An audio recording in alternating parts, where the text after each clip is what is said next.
Okay, in today's class we're going to be looking at the 3D cursor and some of other transformation tools and properties that are going to help us when you start modeling in the next lesson. So as you all know, the arrow here that is usually pointing, we call it the cursor.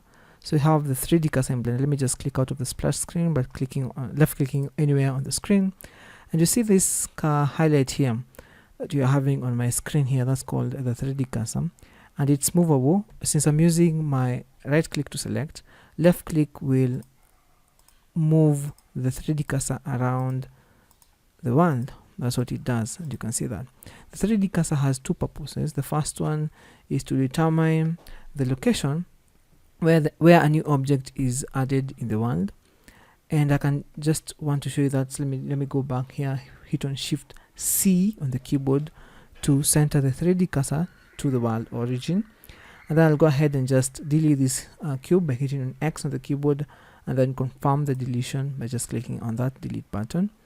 And you can see if the 3D cursor is at the center of the world, and I hit on Shift A to add, for example, a UV sphere. The sphere is added at the center where the 3D cursor is actually is. Okay, so let me show you something else. If I hit on Shift S on the keyboard, it gives me this pie menu where I can use a few things here, and I'll show you how they work. But before that, let me just go ahead here first, move my 3D cursor, for example, move it to here, and then hit on Shift A, add another object. For example, let me add a cylinder, and the cylinder adds at the location of the 3D cursor. That's one of the things that the 3D cursor helps us to do in the world. The 3D cursor can also be used as a pivot point. So let me show you an example here. If I go to this pivot point menu up here, I can choose the pivot to be the 3D cursor. Let me just snap the 3D cursor back to the center, so Shift C on the keyboard to shift it back. And then if I select this object and hit on R to rotate, it rotates around where the 3D cursor is, so the origin changes to the 3D cursor. We can also choose to scale. So if I hit on S, it scales still on that pivot point, the 3D cursor pivot point there, what we used to call the anchor point in After Effects.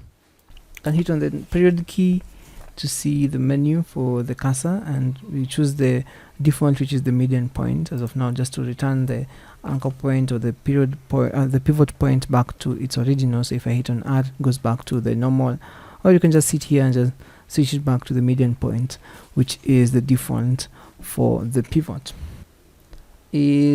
I'll also delete the sphere because I want to add another object. Shift A. I'll add the monkey in because I want to talk about some shading modes. The shading modes are usually up here. As of now, I'm seeing solid mode here, the viewport shading mode. So I can just zoom in here. Let me just rotate around, because you have the solid mode and you also have the wireframe mode, which shows us the wireframe for the specific model that you have added to your world. You can also access that by hitting on Shift Z on the keyboard. Gives you access to the two shading modes. I'd also like to show you that if you hit on Alt Z on the keyboard while you're viewing the solid mode, you can toggle on the X-ray mode, which allows us now. Let me just hit on Alt A to deselect.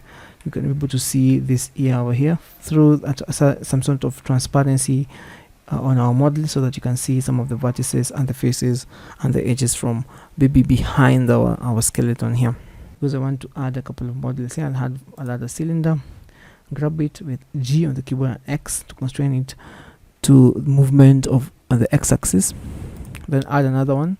So I'm going to add a cube also, G on the keyboard to grab it, X to constrain it to the X-axis, move it to the side, and then add the last thing, maybe a UV sphere.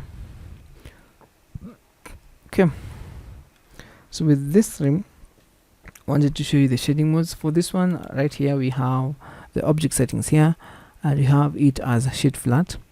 Also on this one, you have it as shade flat, and you can switch between shade flat and shade smooth. If I click on Shift Shade Smooth, basically smoothens out some of those vertices or some of those faces. And if I do that on the cylinder here, because it's a combination of both flat and smooth should be smooth on this section, and maybe flat on this section over here. You can see that the top section should be flat, and then this section over here should be smooth, depending on the iterations or the number of faces that are on the cylinder. So if I go here and maybe choose shade smooth, as of now it gives you this weird looking thing here. Looks like the normals are off, and we're going to talk about normals in the next classes. So it looks very funny. If I want to go back, I can just go on this object data on the properties here, click them, and it give me the object properties for this specific object that I've selected on the world, or also on the outline. And then if I go to, for example, the normals, I can choose auto smooth, like that, and it basically just smoothens out the angles that are less than 30 degrees, as you can see from here. That's what you've chosen. So smoothens out the angles that are less than 30 degrees and make them a bit smoother, like that. So let us meet in the next class, where we're going to start on modeling in Blender.